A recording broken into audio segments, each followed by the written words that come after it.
कूजन्तं राम रामेति मधुरं मधुराक्षरम् आरुह्य कविताशाखां वन्दे वाल्मीकिकोकिलम्।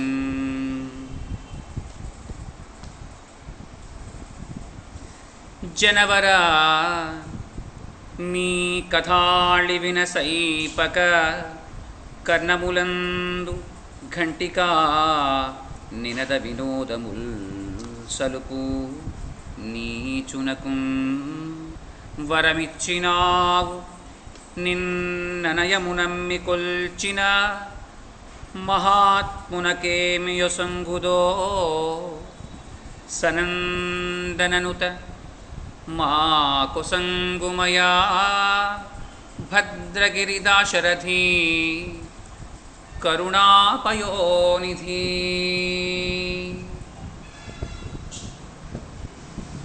ఆదికవి శ్రీ వాల్మీకి మహాముని యొక్క కలం నుంచి జాలువారిన శ్రీమద్ రామాయణ కథాసుధలో మనం నిన్నటి రోజున రామచంద్రమూర్తి యొక్క ఆనతి మేరకు సుగ్రీవుడు వాలిని కథనరంగానికి పిలవడం, అతనితో పోరు సలపడం, అతని వల్ల సావు దెబ్బలు తిని తిరిగి మరల ఋషిముఖ పర్వత ప్రాంతానికి చేరుకోవడం, తదుపరి రామచంద్రమూర్తి నాగకేసరమాలని మెడలో వేసి మీ ఇద్దరి యందు కూడా భేదం నాకు తెలియటం లేదు, మీ ఇద్దరూ కూడా ఒకలాగే ఉన్నారు, రూపంలో కానీ, వేషంలో కానీ, భాషలో కానీ, వస్త్రధారణలో కానీ, లేక దివ్యమైనటువంటి హారాలను ధరించడంలో కానీ ఒకేలా కనబడుతున్నారు, అందువల్ల ఎవరి మీదకి బాణం వేస్తే ఏమవుతుందో అనే భయంతో నేను బాణం వేయలేదయ్యా అని చెప్పి రామచంద్రమూర్తి చెప్పడం, తిరిగి మరల సుగ్రీవుల వారిని యుద్ధానికి పురికల్పడం, సుగ్రీవుడు రామసమేతంగా కిష్కింధానగర పులిమేరలకు చేరుకోవడం, అక్కడి నుంచి పెడబుబ్బలు పెట్టి వారిని ఆహ్వానించడం, వాలి ఇంకా ఇవాళ వీడు నా చేతిలో చచ్చినట్టే అని చెప్తూ అంతఃపురంలోంచి బయటికి రావడం, తారాదేవి ఆ వారిని అడ్డుకుని ఆయనకి 4 మంచి మాటలు చెప్పడం, దాన్ని వాలి పెడచెవిని పెట్టడం, ఇంతవరకు మనం నిన్నటి రోజున చెప్పుకున్నాం. ఇవాళ మరల ఆ వాలి సుగ్రీవుల మధ్యన యుద్ధం ఏం జరిగిందో తదనంతర కథాక్రమాన్ని చెప్పుకోవడానికి ప్రయత్నం చేద్దాం.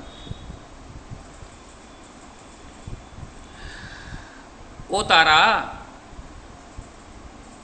నీవు నా మీద ఉన్నటువంటి అత్యంత ప్రేమానురాగాల వల్ల నా క్షేమాన్ని కోరి ఇవన్నీ కూడా నీవు చెప్తున్నావు అన్న సంగతి నేను గ్రహించాను.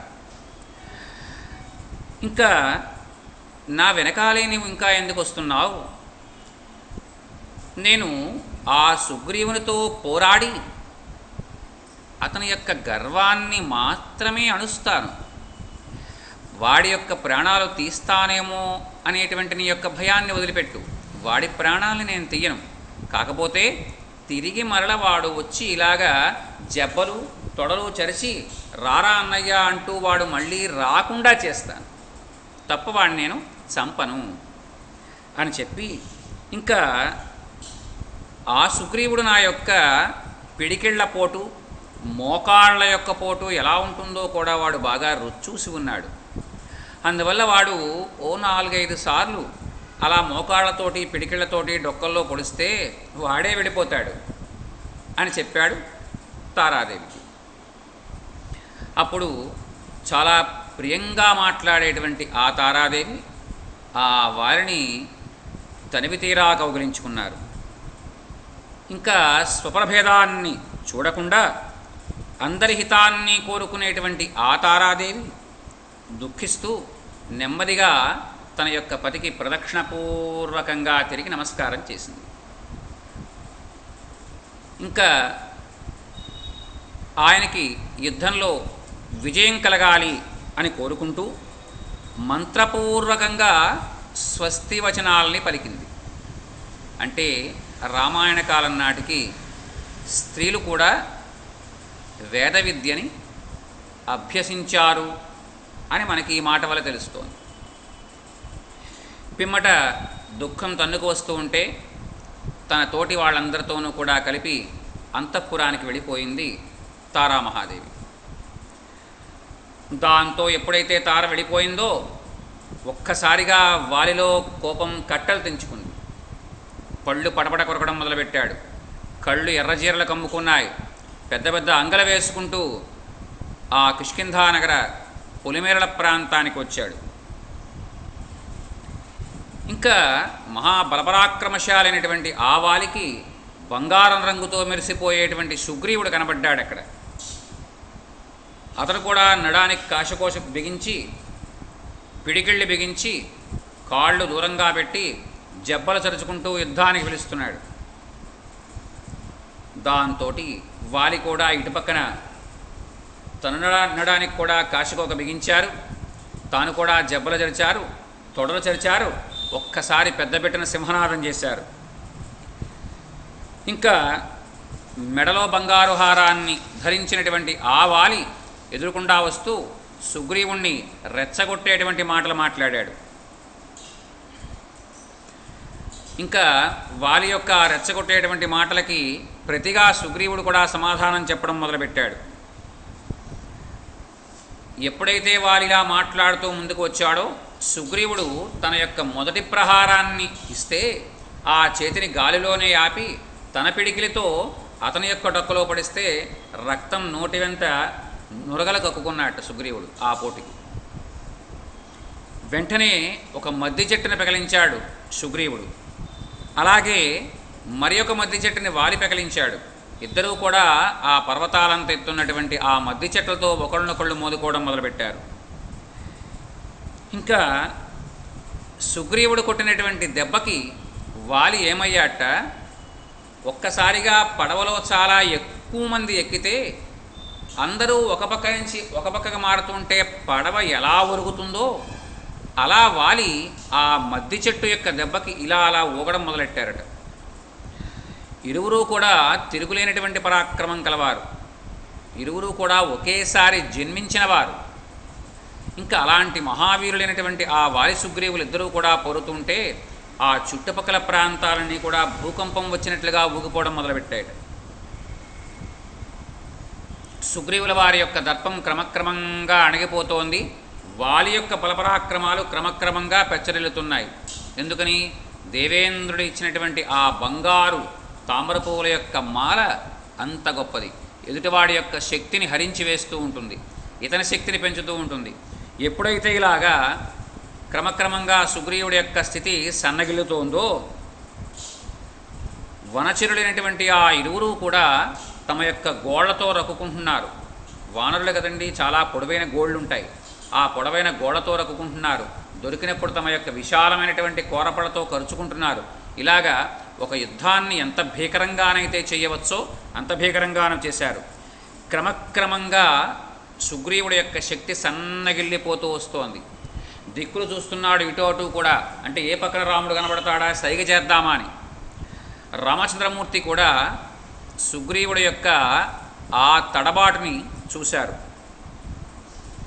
ఇంకా అలా ఆపదల్లో చిక్కుకుంటూ ఉన్నటువంటి విలవెల్లాడుతున్నటువంటి సుగ్రీవుల వారిని చూసి ఈతన్ని ఇంకా రక్షించాలి అని భావించారు శ్రీరామచంద్రమూర్తి.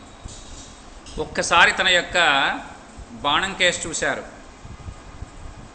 ప్రళయకాలంలో యముడు కాలచక్రం అనేటువంటి ఆయుధాన్ని చేపట్టినట్లుగా తన యొక్క దివ్యమైనటువంటి కోదండాన్ని ఎడం చేతిలో ధరించారు. అమ్ముల పొదిలోంచి బాణాన్ని తీశారు. తీసి ఆ బాణాన్ని ఆయన యొక్క కోదండానికి ఎక్కుపెట్టారు. ఆకర్ణాంతం నారిలాగి పట్టుకున్నారు. ఇంకా ఎప్పుడైతే ఇలా బాణాన్ని పట్టుకుని ఈ చేత్తో ఈ రెండు వేళ్ల మధ్యలోనూ ఆ బాణాన్ని అదిమిపెట్టి ఈ బాణం తాలూకు గెద్దరెక్కలతో చేయబడినటువంటి కుచ్చు ఉంటుంది. ఆ కుచ్చుని ఈ పక్కనటువంటి అల్లెత్రాడికి ఆంచి ఆ రెండు పక్కన కూడా రెక్కలను పట్టుకుని వదిలిపెడతారు. అలా రెక్కలు పట్టు వదిలిపెట్టడానికి ముందుగానే ధనుష్టంకారం చేశారట. ఆ ధనుష్టంకారానికి చుట్టుపక్కల ప్రాంతాల్లో ఉన్నటువంటి జంతువులన్నీ కూడా బెదిరి పారిపోయాయి. ఇంకా ఎప్పుడైతే ధనుష్టంకారం చేశారో వెంటనే శరాసనానికి ఆ బాణాన్ని తొడిగి సంధించారు, ఆకర్ణాంతం లాగి వదిలిపెట్టారు. అది వెంటనే ప్రళయకాల పర్జన్య గర్జనలా ఒక్కసారి భూతరాళ దద్దరిల్లిపోయేట్లా ముందుకు వెళ్ళడం మొదలుపెట్టింది ఆ బాణం. అలా ప్రయోగించినటువంటి ఆ బాణం వజ్రాయుధంలా భయంకరమైనటువంటి ధ్వని చేస్తూ పిడుగులా నిప్పులు కక్కుంటూ ఆ వాలి యొక్క వక్షస్థలానికి గుచ్చుకుంది. అంత మహాబలశాలి వనరప్రభు అయినటువంటి ఆ వాలి బలం క్షీణించిపోయి రామచంద్రమూర్తి యొక్క బాణధాటికి కొండంత ప్రమాణంలో ఉన్నటువంటి ఆ వాలి కూడా అలా వెనకకు విరుచుకుపడిపోయాడు. ఎలా ఉన్నట్ట పడిపోయినటువంటి వాలి ఆశ్వేజమాసంలో పూర్ణిమ నాడు నేల మీద పడిపోయినటువంటి ఇంద్రధ్వజంలా ఉన్నట్ట. అంటే గౌడదేశంలో వంగదేశము, ఇంకా వంగదేశము అంటే ఇంకా బాగా చెప్పాలంటే పశ్చిమ బెంగాల్లో ఆశ్వేజ శుద్ధ పూర్ణిమ నాడు ఒక ఉత్సవం చేస్తారు.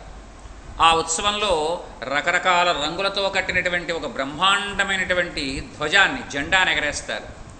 కార్యక్రమం అయ్యే ముందు దాన్ని ప్రతిష్ఠిస్తారు. కార్యక్రమం అంతా అయిన తర్వాత అందరూ కలిపి ఆ జెండాని కూలదోస్తారు. అలా కూలిపోతూ ఉన్నప్పుడు ఆ జెండా ఎలా ఉంటుందో అలాగా ఈ వాలి కూలిపోతూ ఉండడం అలా ఉన్నట్ట. ఇక్కడ ఇంద్రధ్వజం కూలిపోవడం అన్నమాట చెప్పడంలో ఔచిత్యం ఏంటో తెలుసా అండి? ఆ ఇంద్రుడి యొక్క వరం వల్ల పుట్టినవాడే వాలి.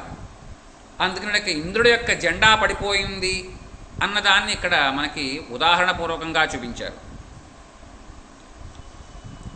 ఎప్పుడైతే ప్రళయకాలం మృత్యువు లాంటి ఆ రామచంద్రమూర్తి యొక్క రమబాణం వెళ్ళిందో అది బంగారపు మురుకుతో ఉంటుందట, వెండితో చేయబడినటువంటి కాడ ఉంటుంది. దానికి శ్రేష్టమైనటువంటి తెల్లగ్రద్ద యొక్క రెక్కలు కట్టబడి ఉంటాయి ఆ బాణానికి చివర్లో. అంటే రెక్కలు దేనికయ్యా అంటే బాణం సరైనటువంటి దిశలో వెళ్ళడం కోసం. ఎప్పుడైతే ఇంద్రాంశతో పుట్టినటువంటి వాలి యొక్క శరీరం ఆ బాణం ధాటికి చూడండి ఒక నేలలోకి దింపినటువంటి పలుగు ఆ నేల విచ్చుకుని దానిలోంచి ఒక బ్రహ్మాండమైన జలధారలా బయటకు వస్తుందో అలాగా ఆ వాలి యొక్క గుండెల్లో నుంచి రక్తం ధారాపాతంగా బుస్సుమని బయటికి పొంగిందట. ఎలా ఉందట? పెనుగాలికి వాలిపోయినటువంటి అశోక వృక్షంలా ఉన్నాడు. ఇంకా అతని శరీరం అంతా కూడా రక్తపు చుక్కలు చిందబడ్డాయి. అవి అశోక పుష్పాల్లా అనిపించాయట.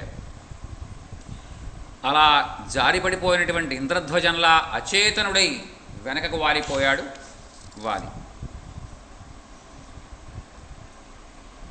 ఎప్పుడైతే వాలి అలా నేల మీద పడిపోయాడో ఈ భూమండలంలో ఉన్నటువంటి సకల వానర రాజ్యము కూడా నాథుడు లేనటువంటి స్థితిగా మారిపోయింది. ఆ మహాత్ముడు నేలపై పడినప్పటికీ కూడా బలపరాక్రమాలు, శోభ, ప్రాణం అతన్ని వదిలిపెట్టలేదు. అంటే అతని యొక్క బలపరాక్రమాలు కనబడుతూనే ఉన్నాయి. అలాగే అతని యొక్క మేనికాంతి తగ్గలేదు. ప్రాణాలు ఇంకా ఉన్నాయి.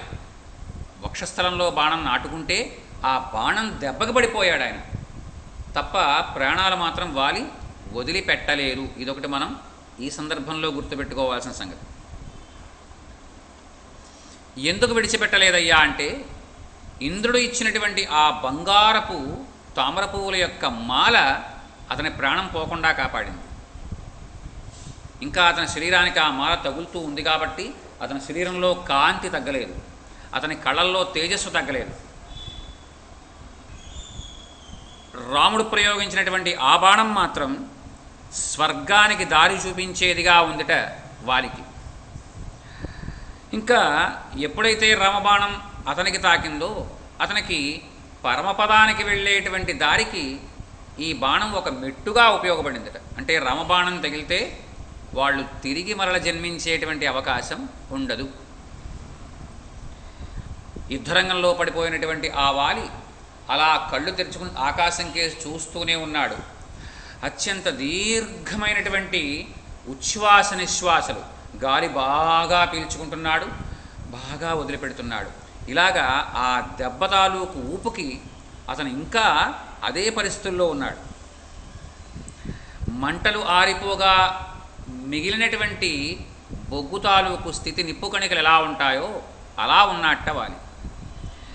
దివి నుంచి భువికి జారిపోయినటువంటి పుణ్యం క్షీణించినటువంటి యయాతిలా ఉన్నట్ట.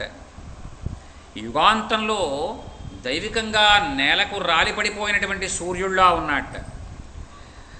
మహేంద్రుడిలా ఎదిరింప శక్యం కానివాడు, అలాగే ఉపేంద్రుళ్ళ అంటే వామనుళ్ళ సహింపరానివాడు, ఇంద్రుని వరం వల్ల జన్మించినవాడు, ఆ ఇంద్రుడిచ్చినటువంటి బంగారపు తామరపూల యొక్క మాలను ధరించినటువంటి వాడు, విశాలమైనటువంటి వక్షస్థలం కలవాడు, చక్కని ముఖకాంతి కలవాడు, బంగారపు రంగుతో మెరిసిపోయేటువంటి కళ్ళు కలవాడు అయినటువంటి ఆ వాలిని రామలక్ష్మణులు ఇరువురు కూడా బాగా దగ్గర దాకా వచ్చి చూశారు.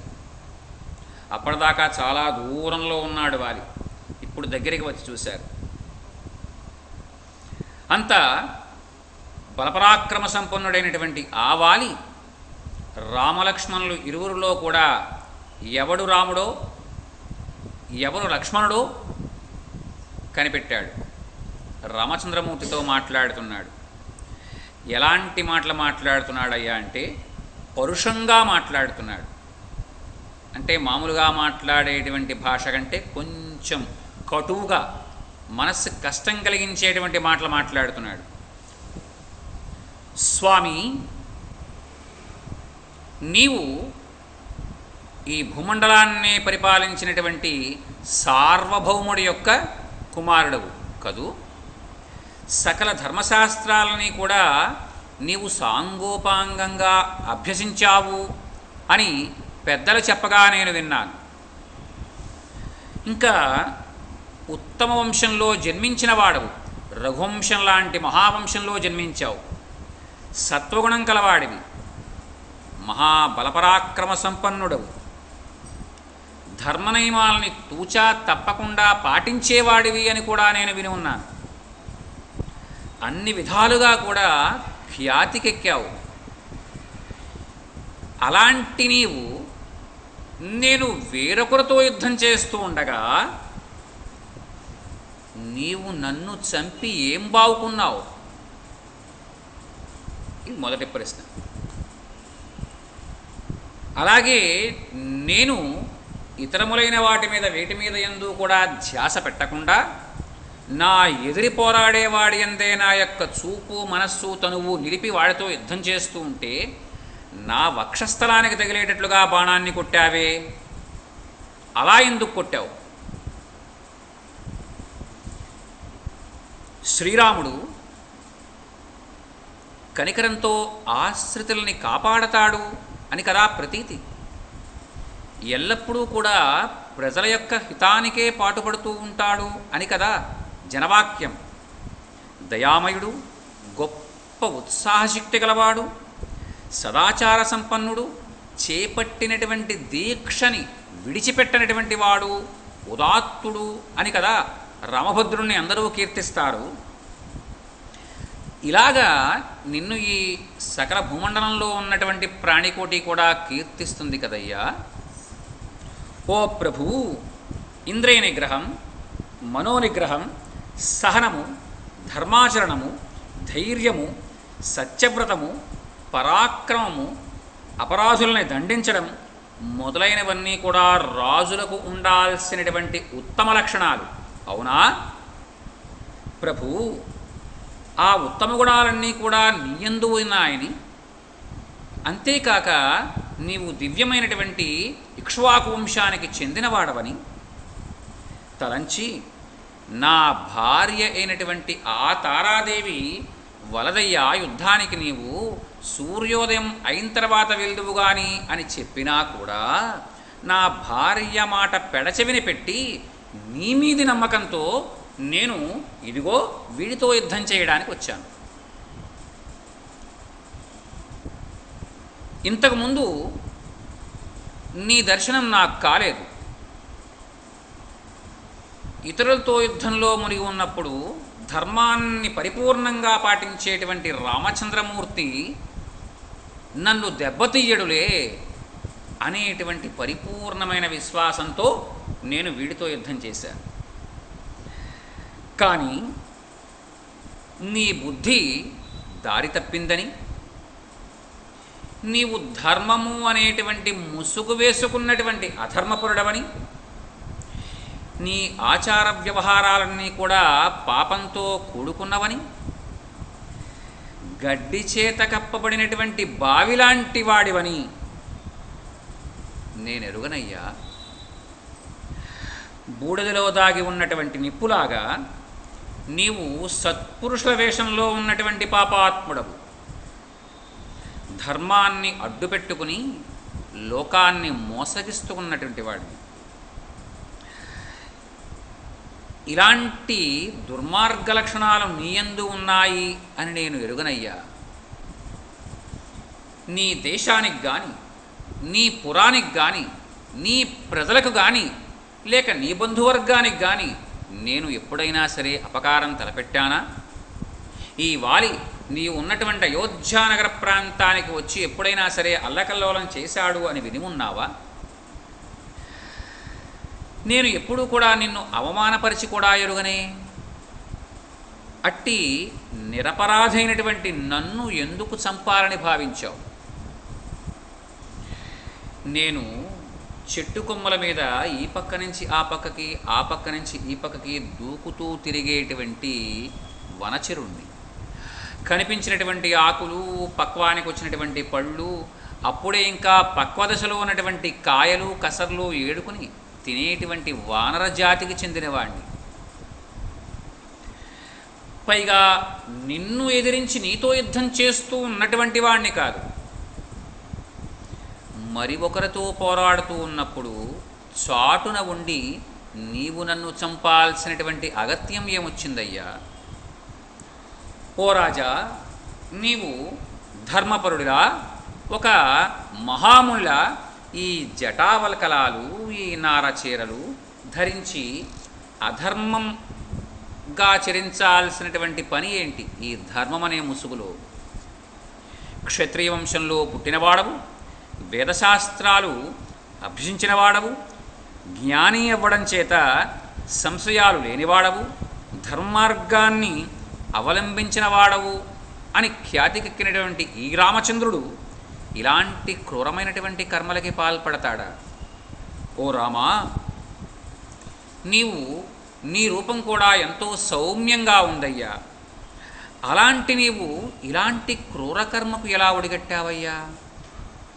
ఓ ప్రభు, శాంతగుణం, దానం, సహనం, ధర్మాచరణం, సత్యవచనం, ధైర్యం, పరాక్రమం ఇవన్నీ కూడా మహారాజుల లక్షణాలు.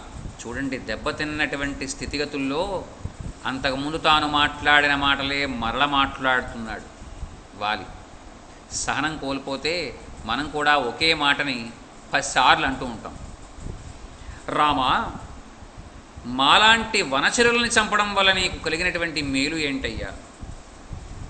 రాజ్యం కోసం, వెండి బంగారాల కోసం, సంపదల కోసం సామాన్యంగా రాజులకు కలహాలు కలుగుతాయి.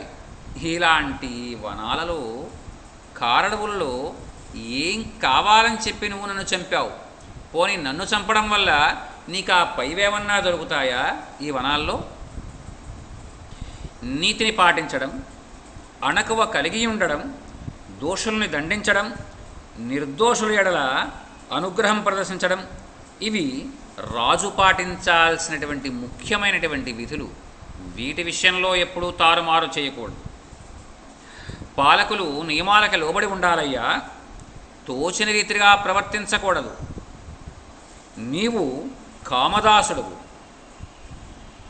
అలాగే కోపస్వభావం కలిగినటువంటి వాడు, చపలుడవు, నయ వినయాది రాజధర్మాలని విచక్షణారహితంగా నడిపేవాడివి, యుక్తాయుక్తాలు మరచి తోచిన రీతిగా ఇతరులను చంపేటువంటి వాడివి. ఓ నరేశ్వర, నీకు ధర్మంలో ఆదరభావం లేదయ్యా. కార్యసాధనమునందు నీ బుద్ధి స్థిరమైంది కాదు. నీవు విశృంఖలంగా ప్రవర్తించేవాడివి.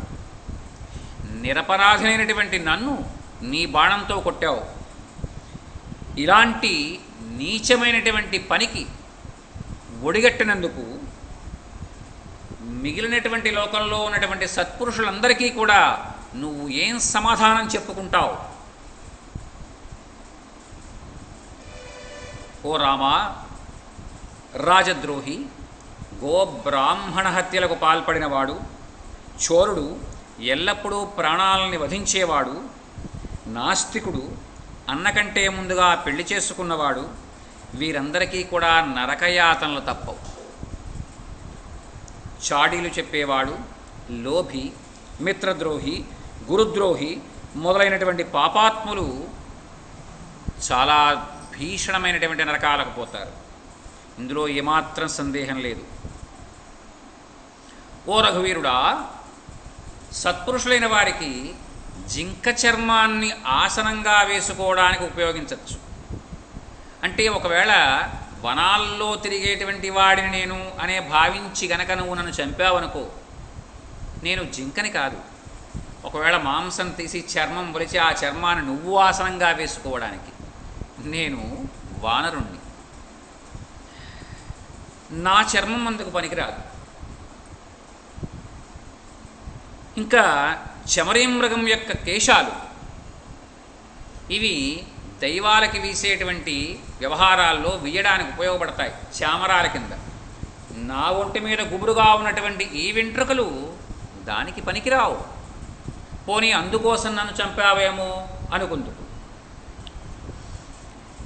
ఏనుగుల యొక్క ఎముకలు మంచం కోళ్ల కింద, అలాగే దివ్యమైనటువంటి రాజసింహాసనాల కింద, ఛత్రచామరాలకు ఉండేటువంటి గొడుగు కామల కింద ఉపయోగపడతాయి. నా ఎముకలు అలాంటి వాటికి పనికిరావయ్యా. పోనీ నీ వంటి ధర్మాత్ములకు నా వంటి కోతి యొక్క మాంసం తినడం పనికిరాదు.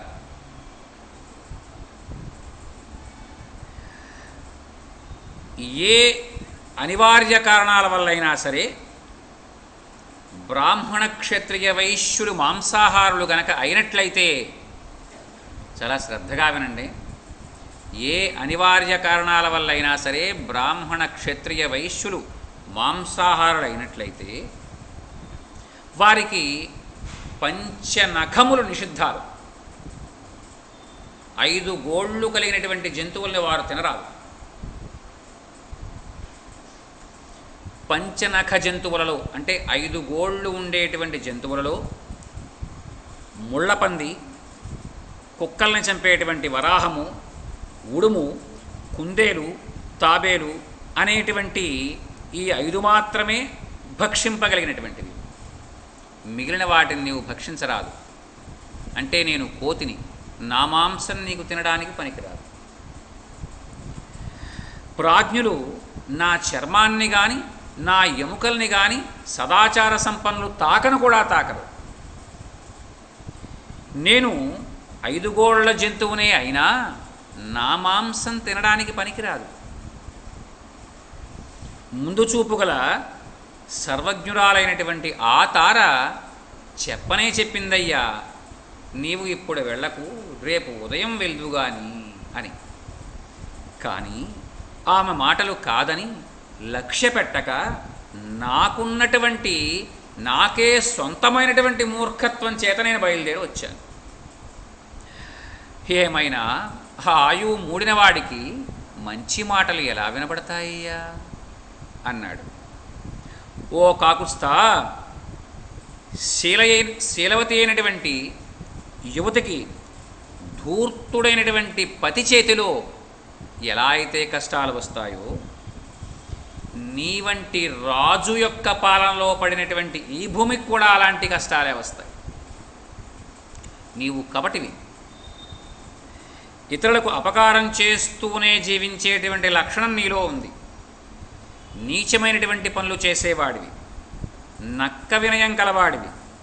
ఇలాంటి పాపాత్ముడమైనటువంటి నీవు సకల సద్గుణ సంపన్నుడైనటువంటి ఆ దశరథ చక్రవర్తికి ఎలా జన్మించావయ్యా? శ్రీరాముడు అనేటువంటి ఏనుగు సదాచారాలనేటువంటి బంధాలని తెంచివేసింది. సత్పురుషులకు ధర్మ మార్గాన్ని విడిచిపెట్టింది. ధర్మం అనేటువంటి అంకుశాన్ని పారవేసింది. అలాంటి ఏనుగు చేతిలో నేను హతుడయ్యాను అని భావిస్తున్నాను. ఓ రాజా, నిరపరాధులమైనటువంటి మా వంటి వారి ఎడల నీ యొక్క పరాక్రమాన్ని ప్రదర్శించావు. ఇలాంటి నీ పరాక్రమం నీకు అపకారం చేసిన వారి ఎడల చూపించినట్లుగా మాత్రం ఇప్పటిదాకా నేను విని ఉండలేదు. శక్తి సామర్థ్యాలు ప్రదర్శించి నా ఎదురుకుండా నిలిచి గనక నీవు నాతో యుద్ధం చేస్తే ఈ పాటికి నేను ఎలా మృత్యువు యొక్క ఒడికి చేరుకుంటున్నానో నీవు కూడా అలాగా చేరుకునేవాడివే. రణరంగంలో నన్ను ఎవరూ కూడా ఎదిరింపజాలరు. అలాంటి నేను వేరొకరితో యుద్ధం చేస్తూ ఉన్నప్పుడు మద్యపానం చేసి స్పృహ తప్పిపడి ఉన్నవాడిని పాము కాటు వేసినట్లుగా నీ బాణం చేత నన్ను కాటు వేశావే. సీతాదేవిని తీసుకుని రావడం కోసం వీడిని ఆశ్రయించావు నీవు. కానీ వాడిని ఆశ్రయింపడానికి ఒక్కరోజు ముందుగా నీవు నన్ను కోరి ఉంటే అప్పుడు నేను ఆ సాధ్విని ఒక్క రోజులో తీసుకువచ్చి నీకు అప్పగించేవాడిని. అంతేకాదు, ఆ రావణుని యుద్ధంలో చావగొట్టి చెవులు మూసి తాళ్లతో కట్టి నీ పాదాల దగ్గర పడేసేవాడిని. ఆ రావణుడు సీతాదేవిని సముద్ర జలాల్లో కానీ పాతాళంలో కానీ లేక మరెక్కడైనా సరే దాచిపెట్టినా సరే మధుకైటములు పాతాళంలో దాచినటువంటి శ్వేతాశ్వతరి రూపంలో ఉన్నటువంటి వేదాల్ని హయగ్రీవులు వారు తీసుకువచ్చి ఎలా ఇచ్చారో అలా ఆ సీతాదేవిని తీసుకొచ్చి నీ దగ్గర కూర్చోబెట్టేవాడిని. నేను మరణించిన తర్వాత ఈ సుగ్రీవుడు రాజు అవ్వడం ధర్మమే, అందులో ఎక్కడా అనుచితం లేదు. కానీ నీవు నన్ను వధించడం ముందు చూసావా, ఇది మాత్రం అనుచితం. అయినా ఓ రామ, లోకంలో ప్రాణుల యొక్క ప్రాణాలు ఎప్పుడో ఒకప్పుడు పోవలసిందే, ఎవరూ కలకాలం ఉండరయ్యా. కానీ నేను చనిపోతున్నందుకు నాకు బాధ లేదయ్యా. కానీ ఈ విధంగా నన్ను చంపడంలో నీకు ఉచితము అని నీవు భావించినట్లయితే బాగా ఆలోచించి ఈ నా మాటలన్నింటికీ కూడా తిరుగు సమాధానం చెప్పు అని అప్పటికే బాణం దెబ్బతిని విలవిలాడిపోతూ ఉన్నటువంటి ప్రాణంతో గొంతు పెగల్చుకుని మరీ అలాంటి పరుషవాక్యాలు పలకడానికే తన శరీరంలో ఉన్నటువంటి శక్తినంతా కూడగట్టుకుని మాట్లాడినటువంటి వాలి యగశ్వాస తీసుకుంటూ ఆ రామచంద్రమూర్తికేసే తన చూపులు నిలబెట్టి పెట్టాడు. ఆ మహానుభావుడు ఏం సమాధానం చెప్తాడా తనకి? చాలాసేపు మాట్లాడాడు కదండి వాలి, ఇంచుమించుగా ఒక 15 నిమిషాల పైన మాట్లాడాడు. మరి దీనికి ఆ రామచంద్రమూర్తి ఏం ప్రత్యుత్తరం ఇచ్చుంటారు?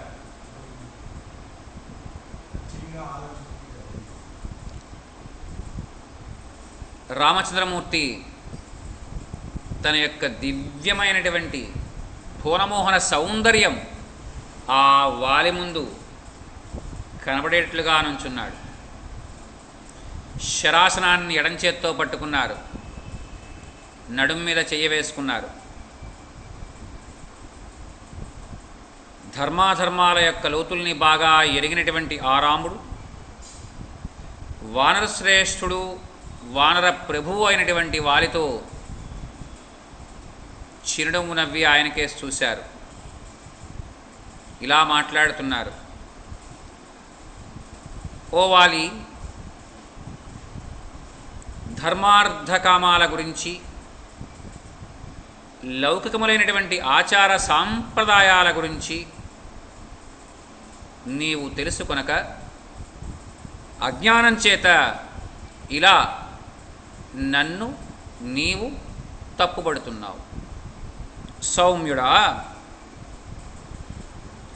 లౌకిక మర్యాదల్ని బాగా తెలుసున్నవాళ్ళు, బుద్ధిబలం కలిగినటువంటి వారు అయిన పెద్దల్ని అడిగి తెలుసుకొనకుండా వానరులకు మాత్రమే సొంతమైనటువంటి సహజమైనటువంటి చపలత్వం వల్ల నీవు నన్ను ఇలా తోలనాడావు. సమాధానం చెప్తున్నాను, నీవు అడిగినటువంటి ప్రశ్నలన్నింటికీ కూడా శ్రద్ధగా చెవులు రిక్కిరించి మరీ విను. ఇక్ష్వాకూణాం ఇయం భూమి సశైలవనకాననా మృగపక్షిమనుష్యాణాం నిగ్రహ ప్రగ్రహావపి తాం పాలయతి ధర్మాత్మా భరతః సత్యవాగ్రుజః ధర్మా కామార్థతత్వజ్ఞో నిగ్రహానుగ్రహే రతః నయశ్చ వినయశ్చోభౌ యస్మిన్ సత్యం చ సుస్థితం విక్రమశ్చ యదాదృష్టః స రాజా దేశకాలవిత్ తస్య ధర్మకృతాదేశా వయమన్యే చ పార్థివాః చరామో వసుధాం కృష్ణాం ధర్మసంతానమిచ్చవః తస్మిన్ నృపతిశార్దూలే భరతే ధర్మవత్సలే పాలయత్యఖిలాం భూమిం కర్మ కశ్చేద్ధర్మనిగ్రహం. ఆ అడిగినటువంటి మాటకి రామచంద్రమూర్తి ఎంత గొప్పగా చెప్పారంటే, రాముడు మాట్లాడిన తర్వాత తిరిగి మరల మనం రెండవ మాట మాట్లాడుతూ అడిగేటువంటి పని ఉండదు. కొండలతో కోనలతో అరణ్యాలతో కూడినటువంటి ఈ భూమి, ఈ జంబూద్వీపం యావత్తూ కూడా ఇక్ష్వాకు ప్రభువుల యొక్క అధీనంలో ఉంటుంది. దీనికి ఏమర్థమైందంటారు మనకి? మీరందరూ కూడా మా ఏలుబడిలో వాళ్ళే. అలాగే ఈ భూమి మీద ఉన్నటువంటి సకల మనుష్యుల్ని కానీ, పక్షుల్ని కానీ, మృగాల్ని కానీ, సాగరాలలో ఉన్నటువంటి రకరకాలైనటువంటి జంతువుల్ని కానీ నిగ్రహించడానికి, అనుగ్రహించడానికి కూడా మేము సమర్థులం. చూసారా, దీనికి రెండవ మాట లేదు. అంటే నిగ్రహానుగ్రహ సమర్థులం. ఎవరినైనా సరే మేము దండించాలన్నా, ఎవరినైనా సరే మేము ఆశ్రయింపజేసి వారిని కరుణించాలన్నా కూడా మేమే. ఈ భూమి ధర్మాత్ముడైనటువంటి భరత చక్రవర్తి పరిపాలిస్తున్నాడు. చూసారా, రాముడు ఇక్కడ ధర్మం తప్పలేదు. ఇప్పుడు చక్రవర్తి ఎవరు ఇక్ష్వాకులకి అంటే భరతుడే, రాముడు కాదు. ఈ భూమిని ధర్మాత్ముడైనటువంటి భరత చక్రవర్తి పరిపాలిస్తున్నారు. అతడు సత్యసంధుడు, రుజువర్తనుడు, అలాగే ధర్మకామార్థ రహస్యాలన్నీ కూడా సశాస్త్రీయంగా ఎరిగినటువంటి వాడు. అలాగే నిగ్రహానుగ్రహ సమర్థుడు. రాజనీతి, శిక్షాశాస్త్రం, సత్యం, శాస్త్ర విహిత పద్ధతిని కూడా దేశకాల వ్యవహారాలని అనుసరించి ఆచరింప చేయగలిగేటువంటి వాడు, ఆచరించేటువంటి వాడు. ఇవన్నీ కూడా చక్కగా తెలిసినటువంటి చక్రవర్తి భరతుడు. అతడు మిగుల పరాక్రమశాలి. మేము ఇతర రాజులు కూడా అతని యొక్క ధర్మబద్ధములైనటువంటి ఆదేశాలని పాటిస్తాం. మరి ఇక్కడ మనకొక అనుమానం రావచ్చు. భరతుడు రామచంద్రమూర్తి కన్నా కూడా చిన్నవారు కదా, మరి రామచంద్రమూర్తికి ఎలా ఆదేశం ఇస్తారు అంటే, ఇప్పుడు భరతుడు చక్రవర్తి హోదాలో ఉన్నాడు కాబట్టి రామచంద్రమూర్తి ఇక్కడ ఈ క్షణంలో ఇలా మాట్లాడడంలో ఎలాంటి అనౌచిత్యం కూడా లేదు. అందువల్ల ఆ భరత చక్రవర్తి యొక్క ఆదేశం మేరకు మేమిరువురము కూడా ఈ దండకారణ్య ప్రాంతానికి వచ్చాం. ఇక్కడ ఎలా ఉంది, ఎలా జరుగుతోంది, ఎలా జరిపించాలి అని తెలుసుకోవడం కోసం. రాజశ్రేష్ఠుడు, ధర్మనిరతుడు అయినటువంటి ఆ భరత చక్రవర్తి భూమిని పరిపాలిస్తూ ఉండగా అలాంటి ధర్మాన్ని ఎవరు అతిక్రమిస్తారయ్యా ఓ వాలి, రాజు యొక్క ఆజ్ఞను అనుసరించి మేమందరము కూడా పూర్తిగా ధర్మాచరణంలో నిమగ్నులై ఉన్నాము. ధర్మ మార్గాన్ని వీడి ప్రవర్తించేటువంటి వారందరినీ కూడా మేము తప్పకుండా దండిస్తాం. నీవు పూర్తిగా స్వార్థపరుడవు, భోగలాలసుడవు, పైగా రాజధర్మం యొక్క మార్గాన్ని నీవు తప్పి ఉన్నావు, ధర్మ విరోధానికి పూనుకున్నావు. కాబట్టి నీ అకృత్యాలన్నింటినీ కూడా ధర్మజ్ఞులైన వారందరూ కూడా నిందిస్తారు. తనకంటే పెద్దవాడైనటువంటి అన్న, తండ్రి, విద్య నేర్పినటువంటి గురువు, ఈ ముగ్గురు కూడా ధర్మ మార్గాన్ని ప్రవర్తించేవారు ఎవరైతే ఉన్నారో వారికి తండ్రులతో సమానం. తండ్రులు ఇక్కడ రామచంద్రమూర్తి ముగ్గురిని చెప్పారు. మనందరికీ పెద్దన్న ఎవరైతే ఉన్నారో ఆయన తండ్రి.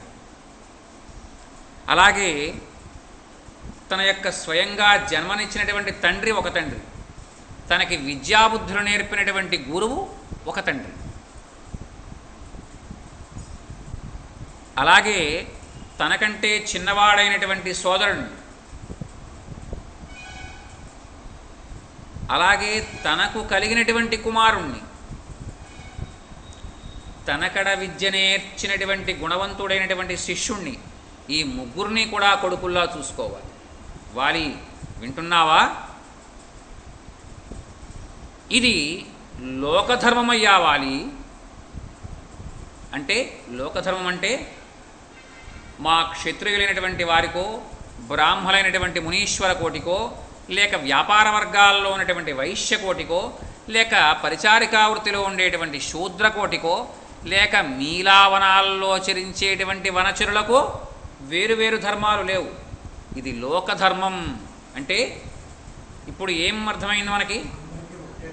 ప్రపంచంలో జీవించేటువంటి సమస్త ప్రాణికోటికి ఈ ధర్మం ఒక్కటే. ఏది? తమ్ముణ్ణి కొడుకులా చూసుకోవాలి, కొడుకుని కొడుకులా చూసుకోవాలి, తన దగ్గర విద్యాబుద్ధులు నేర్చుకున్నటువంటి వాణ్ణి, సుగుణవంతుడైన వాణ్ణి కూడా కొడుకులాగే చూసుకోవాలి. ఓ వానరవీరుడా, ధర్మం చాలా సూక్ష్మమైనటువంటిది. వెంట్రుకవాసి అంత ఉంటుంది ధర్మం. ఆ వెంట్రుకకి ఈవలకు వస్తే ధర్మం, ఆవలకెళ్తే అధర్మం. దాని యొక్క ప్రభావం సత్పురుషులకు కూడా అంతుపట్టదయ్యా. సమస్త ప్రాణుల్లో, హృదయాల్లో ఉన్నటువంటి పరమాత్మయే ఈ శుభాశుభాలు అంటే ఈ ధర్మాధర్మాలు తెలుసుకోగలుగుతాడు, మిగిలిన వారి వల్ల కాదు. ఎందుకని? ఇక్కడ రామచంద్రమూర్తి స్వయంగానే అవతార పురుషుడు. ఆ శ్రీయపతి అయినటువంటి శ్రీమన్నారాయణమూర్తే తనలో ఉన్నటువంటి సగభాగాన్ని కౌసల్య అమ్మవారి యొక్క గర్భవాసంలో ఉంచి 9 మాసాలు పెరిగిన తర్వాత ఈ రామచంద్రమూర్తిగా జన్మించారు. అందువల్ల రామచంద్రమూర్తి ఏం చెప్పారు ఇక్కడ?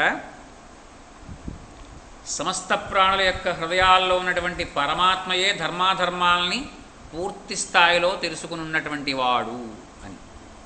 ఓ వానరా, నీవు సహజంగానే చపలుడవు. ఎందుకని? చపలత్వం కలిగిన వారి యొక్క బుద్ధి ఒకచోట ఒకదాటన పట్టుకుని స్థిరంగా ఉండదు. ఈ కాసేపు ఇలా ఉంటే ఆ కాసేపు అలా ఉంటుంది, ఇంకో కాసేపు ఇంకొకలా ఉంటుంది. అందువల్ల ఒక స్థిరమైనటువంటి బుద్ధి కలిగినటువంటి వాడవు కాదు నీవు. అలాగే నీలాంటి చపలత్వమైనటువంటి ఉద్దేశాలు కలిగిన వారితోనే నీవు కూడా నీ యొక్క ఆలోచనలు చేస్తావు, నీ యొక్క మంత్రాంగాలు చేస్తావు. దానివల్ల ప్రయోజనం ఏమిటయ్యా? శూన్యమే. అందువల్ల నీవు ధర్మ మార్గాచరణ చెయ్యాలన్నా కూడా వాళ్ళు కూడా చపలత్వంతోనే నీకు సలహాలు ఇస్తారు. అందువల్ల ఇలాంటి చపలత్వంతో కూడినటువంటి సలహాలు ధర్మ మార్గాచరణకి పనికిరావు. ఎందుకంటే ఒక జాత్యంధుడు మరికొంతమంది జాత్యంధులతో కలిస్తే దారి కనుక్కొనలేడు కదా వాలి అని ఉదాహరణ కూడా చెప్పారు రామచంద్రమూర్తి. వాలి, ఇంతకుముందు నేను చెప్పినటువంటి మాటలన్నీ ఉన్నాయి కదా, ఇవి నీకు అర్థం అయ్యి ఉండవచ్చు, లేక కాకపోయి కూడా ఉండవచ్చు. ఇప్పుడు వాటన్నింటినీ కూడా సోదాహరణపూర్వకంగా చెప్తాను. నీవు కేవలం కోపావేశంతో నన్ను నిందించడం మాత్రం తగదు. నేను నిన్ను చంపడానికి కారణమేంటో చెప్తాను విను. నీవు పరంపరాగతంగా వస్తున్నటువంటి ధర్మాన్ని గంగలో కలిపావు. నీ తమ్ముని యొక్క భార్యతో సుఖిస్తున్నావు. మహాత్ముడైనటువంటి ఈ సుగ్రీవుడు నీకు తమ్ముడు. అతని భార్య అయినటువంటి రుమ నీకు ఎవరితో సమానం? కోడలితో సమానం. తమ్ముడు కూడా కొడుకే అని ఇందాక ధర్మం చెప్పింది కదా. ఒకవేళ ఇంకా ధర్మం ఏంటయ్యా అంటే, కూతుళ్ళు 5 ఉంటారు, అందులో కోడలు కూడా కూతురే. అలా చూసుకున్న ఆమె నీ కూతురుతో సమానం. ఓ వాలి, నీవు కూతురు లాంటి రుమతో కామాతురుడవై పాపకృత్యాలకు అడగెట్టావు. ఓ వానరా, నీవు కామాంధకారంలో కన్నుమిన్ను కానలేదు. అలాంటి తమ్ముని భార్యతో శారీరక సౌఖ్యాలకు పాల్పడ్డావు. అందువల్ల నీకు ఈ దండన విధించాల్సిన పరిస్థితి నాకు కలిగింది. ఓ వానరేశ్వర, ధర్మవిరుద్ధంగా ప్రవర్తిస్తూ లోకమర్యాదకు స్వస్తి చెప్పి పాపకృత్యాల్లో మునిగి తేలేవాడికి ఈ విధంగా దండించడం కంటే మరి ఒక మార్గం చెప్పబడలేదయ్యా. నేను క్షత్రియ వంశం చెందినవాడిని కాబట్టి పాపాత్ముడమైనటువంటి నిన్ను నేను క్షమించడానికి వీల్లేదు. కూతురు, సోదరి, తమ్ముని భార్య వీరి ఎడల కామాతురుడై ప్రవర్తించిన వాణ్ణి వధించడమే తగిన శిక్ష అని ధర్మశాస్త్రం చెప్పింది.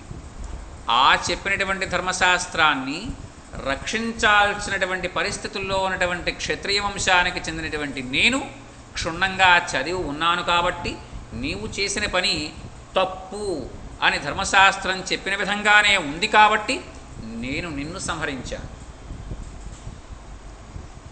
ఇంకా ఈ దేశాన్ని పరిపాలించేటువంటి చక్రవర్తి భరతుడు. మేము ఆయన యొక్క ఆదేశాల ప్రకారం వర్తిస్తూ ఉంటాం. నీవు ధర్మం తప్పావు కాబట్టి మరి ఆయన ఆదేశాలకు లోబడి కదా మేము చరించాలి. మరి నిన్ను వధించకుండా ఉండేది ఎలాగా? ఓ వానరశ్రేష్ఠ, భరతుని యొక్క ఆదేశాలని అనుసరించి మర్యాదలు అతిక్రమించేటువంటి నీ వంటి వారిని అదుపు చేయడం కోసమే మేము బద్ధకంకణులమై ఉన్నాం. సుగ్రీవుడు నాకు లక్ష్మణుల్లాంటివాడు. అతడు తన భార్యని తిరిగి పొందడం కోసం నాతో మైత్రి చేశాడు.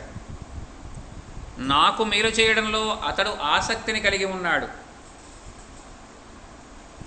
నీవు నీ భార్యని, నీ రాజ్యాన్ని తిరిగి పొందేట్లా నేను చేస్తాను అని సుగ్రీవుడికి మాట ఇచ్చి ఉన్నాను.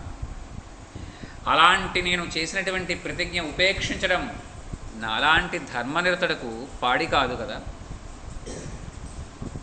ధర్మబద్ధాలైనటువంటి ఇలాంటి పెక్కు కారణాలున్నాయి నిన్ను వధించడంలో. నీకు విధించినటువంటి ఈ శిక్ష అన్ని రకాలుగా కూడా ధర్మబద్ధంగానే ఉంది.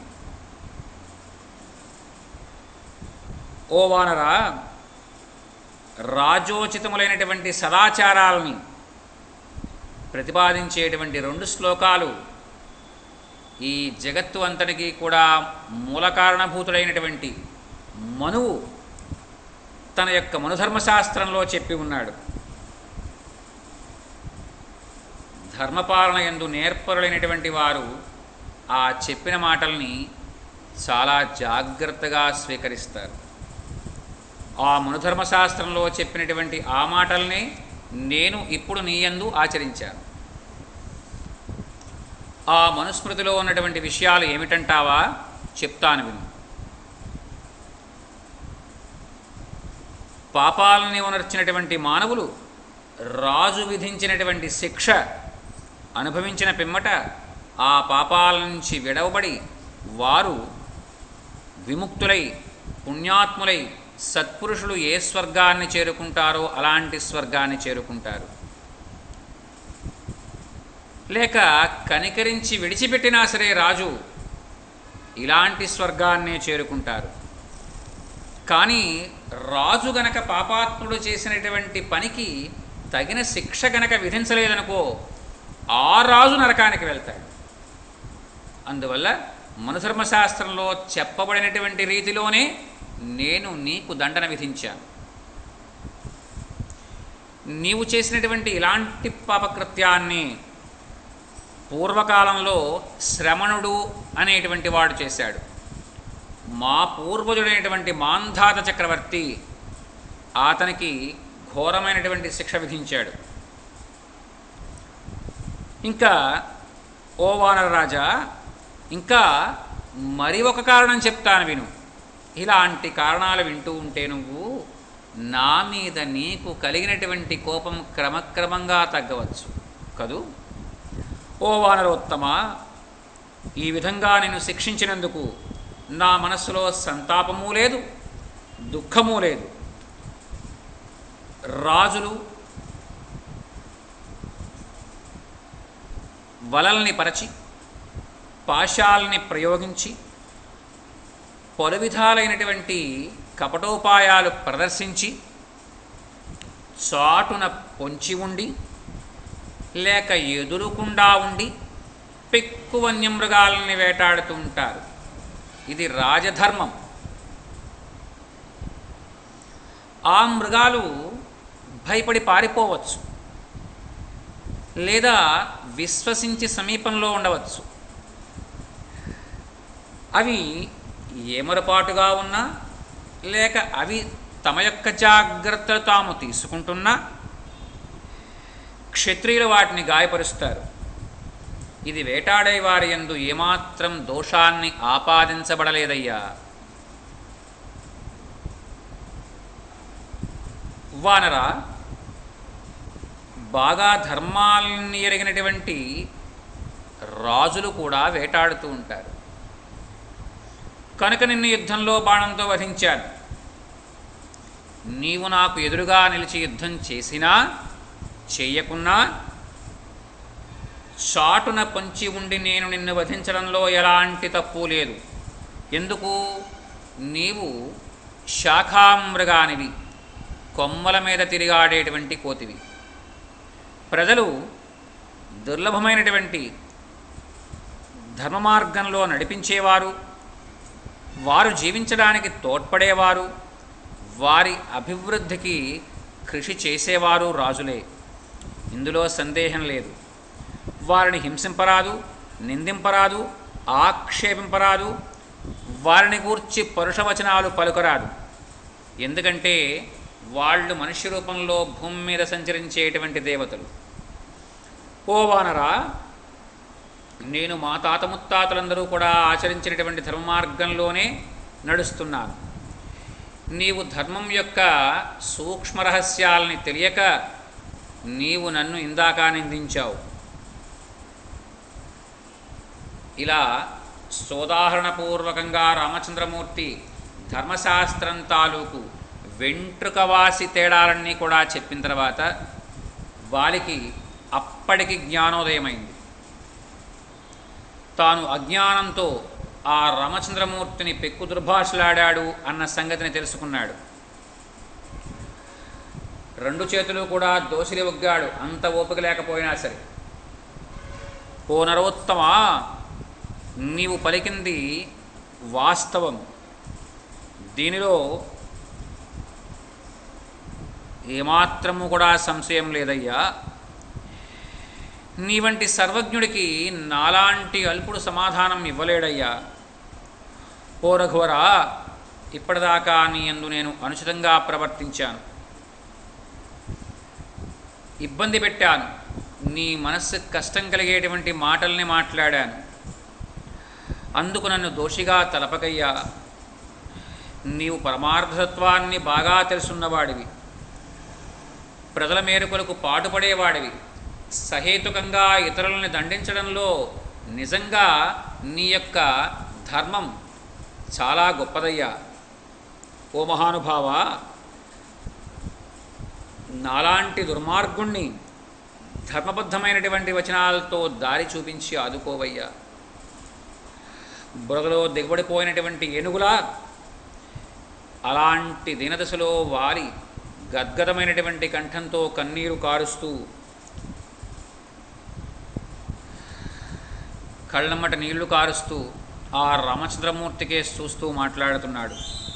ఓ ప్రభు, నన్ను గురించి కానీ, నా భార్య అయినటువంటి తార గురించి కానీ, లేక నా బంధుమిత్రుల గురించి కానీ నాకు ఏమాత్రం బాధ లేదయ్యా. కానీ బంగారం భుజకీర్తులు ధరించి ఉండేటువంటి మా కొడుకైనటువంటి అంగదుణ్ణి గురించి ఆలోచిస్తేనే నాకు బాధగా ఉందయ్యా. వీడు చాలా బుద్ధిమంతుడయ్యా, వీడి గురించే నాకు బెంగయ్యా. ఈ మహానుభావుడైనటువంటి ఈ చిట్టి కుర్రవాడైనటువంటి ఈ అంగదుణ్ణి నీ చేతుల్లో పెడుతున్నాను. ఈ చేతుల మీదుగా అత్యంత గారాభంగా పెంచాను. నేను కనబడకపోతే నీరు ఎండిపోయినటువంటి చెరువులా వాడు దిగులుతో చిక్కి శల్యమైపోతాడు. రామా, వీడు పసివాడయ్యా, లోకజ్ఞానం కనీసం లేనివాడయ్యా, వీడు నా ప్రాణతుల్యుడలయ్యా, నాలాగే అత్యంత మహాబలపరాక్రమ సంపన్నుడయ్యా. ఇలాంటి వాణ్ణి నీవే కాపాడాలయ్యా. ఈ సుగ్రీవుడి యందు నీవు ఎలాంటి వాత్సల్యాన్ని చూపిస్తున్నావో అలాంటి వాత్సల్యాన్ని ఈ అంగదుడి యందు కూడా చూపించవయ్యా. ఇంకా ఇతన్ని రక్షించే భారం నీదే.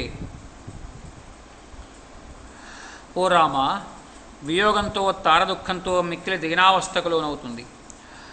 నా దోషం కారణంగా ఆమెను ఈ సుగ్రీవుడు ఇబ్బందులు పెట్టకుండా మాత్రం చూడవయ్యా. అలా ఎప్పుడైతే వాలి పలికాడో ఆ రామచంద్రమూర్తి మృదుమధురమైనటువంటి వచనాలను చెప్తున్నారు. జ్ఞానోదయమైనటువంటి వారిని ఊరడించారు. ఓ వానరా, నీ భార్యాపుత్రుల విషయమై నీవు చింతించద్దు. మేము చేసినటువంటి కార్యం గురించి కానీ, నీ పాపకృత్యాలని గురించి కానీ ఇంక నీవు ఆలోచించవద్దు. మేము ధర్మ విషయంలో స్థిరమైనటువంటి నిశ్చయం కలిగి ఉంటాం. వాలి, ఈ విధంగా శిక్ష అనుభవించడం వల్ల నీవు పాపరహితుడవయ్యావు. ధర్మశాస్త్రాన్ని అనుసరించి శిక్షను పొందడం వల్ల నీకు శుద్ధస్వరూపం లభించింది. ఇలా రామచంద్రమూర్తి ఆ వాలిని ఊరడించారు.